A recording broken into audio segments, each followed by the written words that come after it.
အားလုံးမင်္ဂလာပါတူတူ channel နဲ့ပြန်လည်ကြိုဆိုလိုက်ပါတယ်ရှင်ဒီနေ့ကျွန်မရှင်းပြမယ့်သင်ခန်းစာကတော့ကွန်ပျူတာနဲ့ဖုန်းကိုZapyaနဲ့ချိတ်ဆက်နေလေအကြောင်းကိုကျွန်မရှင်းပြသွားမှာဖြစ်ပါတယ်။ဘာဖြစ်လို့အဲ့ဒီဟာကိုရှင်းပြရလဲဆိုတော့အခုချိန်မှာတော်တော်သုံးဝေတာပေါ့နော်အဲ့ဒီ channel တွေကဘာဖြစ်လို့ဆိုတော့အဲ့ကိုဖိုးထဲမှာရှိနေတယ်ပေါ့နော်အချက်လက်တွေပေါ့ဥပမာ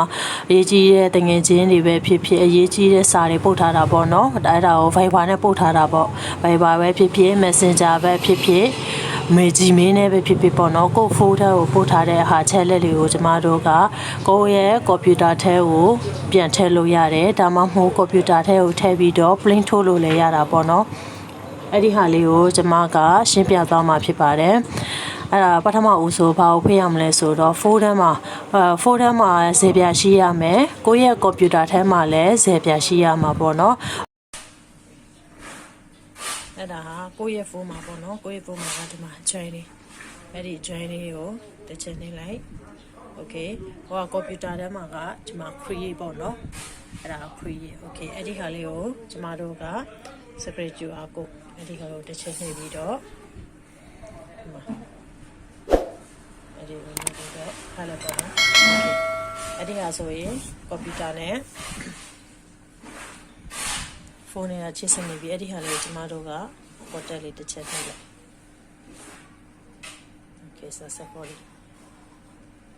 okay အဲ့ဒီဟာဆိုရင်အဲ့ဒီဖုန်းနဲ့ကွန်ပျူတာနဲ့ကချိတ်ဆက်သွားပြီပေါ့နော်အဲ့ဒီဟာဆိုဓာတ်ပုံလေးတွေပို့လို့ရပါပြီရှင်ပေါ့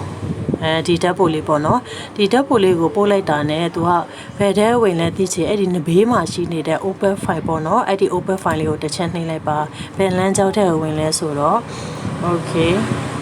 over နေလိုက်တာနဲ့ဒီမှာသူကဘယ်မှာဝေလဲဆိုတော့ my document ရဲ့ Zapya ရဲ့ photo ထဲမှာဝေတာပေါ့နော်ဒါမှမဟုတ်ဘူးအဲ့ဒီဟာကိုကျမတို့ကကိုယ့်ရဲ့folder လေးခန်းထဲကိုပေါ့နော်အဲ့ဒီဟာလေးကိုထည့်ချင်ရင်သူ့လေးကို copy လေးပေါ့နော်ဒါမှမဟုတ်ဒီထဲမှာ copy နှိပ်လို့လည်းရတယ်ဒါမှမဟုတ် keyboard မှာ control C နှိပ်လို့လည်းရတယ်နော်ဒါနေပြီးကိုယ့်ရဲ့ D ခန်းထဲမှာကိုယ့်ရဲ့ folder file လေးပေါ့နော်အဲ့ဒီ folder ထဲမှာ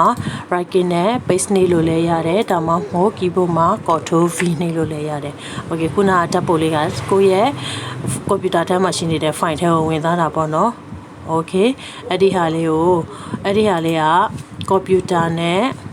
ဖုန်းနဲ့computer နဲ့ဖုန်းနဲ့ကိုZapyaနဲ့ချိတ်ဆက်နေကြောင်းလေးဖြစ်ပါတယ်ရှင်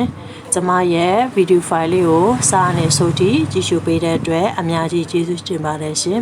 ကျမရဲ့သင်တန်းလေးကိုလည်းပတ်စဉ်အများနဲ့အသေးသေးလေးကိုလည်းတင်ပြသွားမှာဖြစ်ပါတယ်ရှင်အားလုံးကျမ်းမာကြပါစေရှင်အားလုံးကိုကျေးဇူးတင်ပါတယ်ရှင်